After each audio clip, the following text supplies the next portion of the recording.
Réaction internationale inquiète face au changement d'orientation politique de l'Italie, mais certains experts affirment que le nouveau gouvernement peut offrir la stabilité nécessaire pour relever les défis financiers du pays. Le fait que nous ayons maintenant un gouvernement politique et non technique est une bonne nouvelle. Nous n'avons pas pu gérer la crise énergétique et aider les familles en difficulté d'un point de vue technique. Comme prévu, le parti des frères d'Italie de Giorgia Meloni, aux côtés de ses alliés de droite Matteo Salvini et Silvio Berlusconi, a obtenu la majorité dans les deux chambres du Parlement.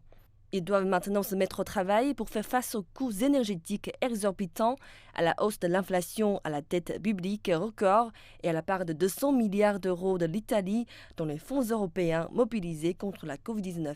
Madame Meloni est à la tête de ce parti dont on dit qu'il s'est engagé à ne pas augmenter la dette publique et cela devrait être une très bonne nouvelle pour les marchés financiers. Des personnalités d'extrême droite en Europe ont été parmi les premières à féliciter Meloni. Cependant, d'autres voisins européens se sont dit préoccupés par les politiques sociales du nouveau gouvernement. La première ministre française a déclaré qu'elle surveillerait l'avortement et les droits de l'homme en Italie. Et la présidente de la Commission européenne a averti l'Italie des conséquences si elle s'écartait des principes démocratiques.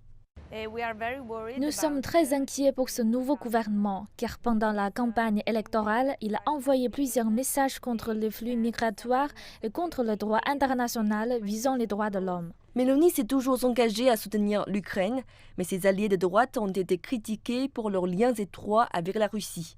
Matteo Salvini est contre les sanctions occidentales et Silvio Berlusconi dit que Vladimir Poutine a été poussé dans sa soi-disant opération spéciale. La première séance du Parlement aura lieu le 13 octobre lorsque les nouveaux chefs du Sénat et de la Chambre basse seront élus. Il y aura ensuite plusieurs consultations avec le président Sergio Mattarella avant qu'il ne nomme officiellement la personne qui dirigera le nouveau gouvernement.